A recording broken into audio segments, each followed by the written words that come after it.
Pimpinan Pondok Pesantren Al-Zaitun Abdus Salam Panji Gumilang menggugat status tersangka TPPU yang ditetapkan Bareskrim Polri atas dirinya.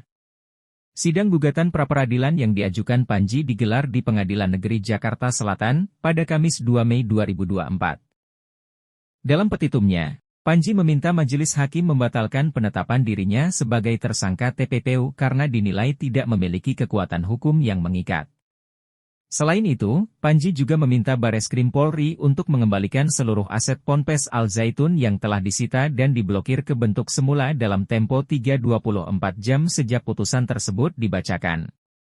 Selanjutnya, memulihkan segala hak hukum pemohon dan harkat martabatnya. Kuasa hukum Panji Gumilang, Alvin Lim menilai banyak pelanggaran hukum atas penetapan tersangka terhadap kliennya.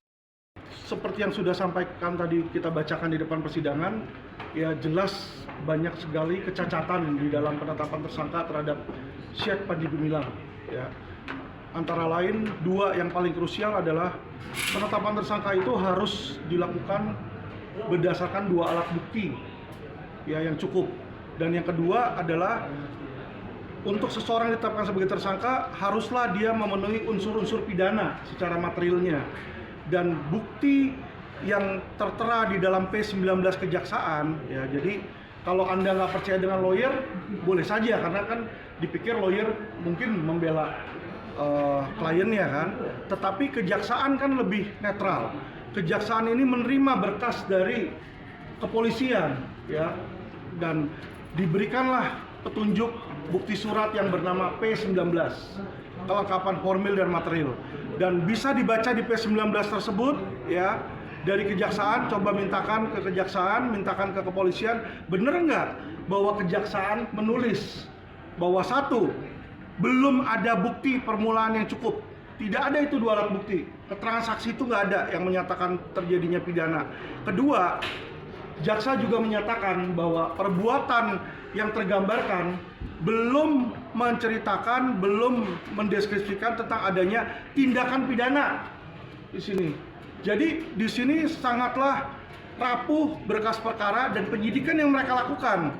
Bagaimana mereka lakukan sebuah penyidikan kalau itu belum memenuhi unsur pidana? Ya, dan kedua, kalau sudah memenuhi unsur pidana untuk menetapkan jadi tersangka harus ada dua alat bukti. Belum ada dua alat bukti. Disuruh periksa-periksa dan disuruh periksa ahli TPPU. Dia pun juga belum periksa ahli TPPU di sini ya. Jadi ini saya diketahui sebelumnya, Direktorat Tindak Pidana Ekonomi Khusus, Ditipideksus, Bareskrim Polri telah menetapkan Panji sebagai tersangka dugaan tindak pidana pencucian uang, TPPU. Panji diduga menyalahgunakan uang yayasan sebesar 73 miliar rupiah untuk kepentingan pribadi. Terkait tuduhan TPPU yang dilakukan kliennya, Alvin menyebutkan bahwa perbuatan TPPU tidak bisa berdiri sendiri tanpa ada perbuatan pidana asal dan tidak serta-merta terjadi. TPPU itu adalah pidana yang tidak bisa berdiri sendiri.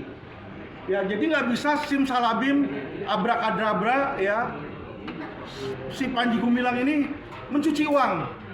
Uangnya dari mana? Itu harus dibuktikan dulu predikat crime-nya.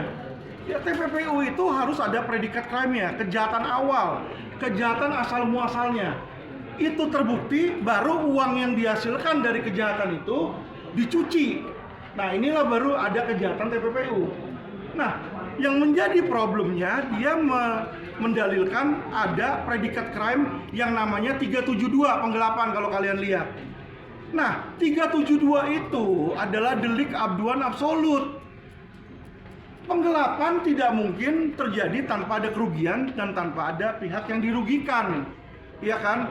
Nah, ini kok yang melapor tiba-tiba polisi yang bernama Abdul Rahman bilang ini ada penggelapan. Emangnya dia dirugikan? Polisi itu ada dirugikan? Apakah uang dia digelapkan? Kan tidak. Ya, jadi gini teman-teman ini masyarakat harus smart, ya. Gak bisa seseorang tiba-tiba, oh ini ada penggelapan, polisi melapor, polisinya aja kagak tahu apa-apa tentang yayasan, dia kagak kerja di yayasan, dia juga bukan korban, terus dia melaporkan terjadi penggelapan, tidak tahu kerugiannya berapa, modusnya seperti apa, penggelapannya bagaimana, tidak tahu, tiba-tiba dia bilang dicuci uangnya, ya.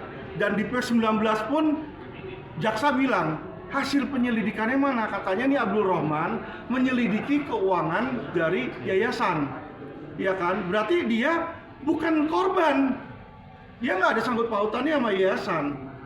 Nah, jadi secara formil saja sudah dilanggar. Yang bisa melapor itu orang dirugikan. Jadi nggak bisa tiba-tiba saya punya anak, saya bilang anak saya diperkosa. Sama siapa nggak tahu, sama Jin Tomang, pokoknya dia diperkosa. Nggak bisa, harus ada korbannya.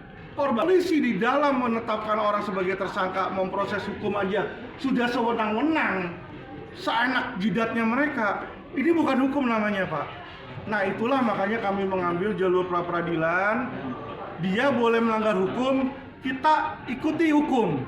Ya, kita ikuti hukum, kita ajukan pra-peradilan sesuai pasal 77 KUHP untuk diuji penetapan tersangkanya. Bang Alvin, kalau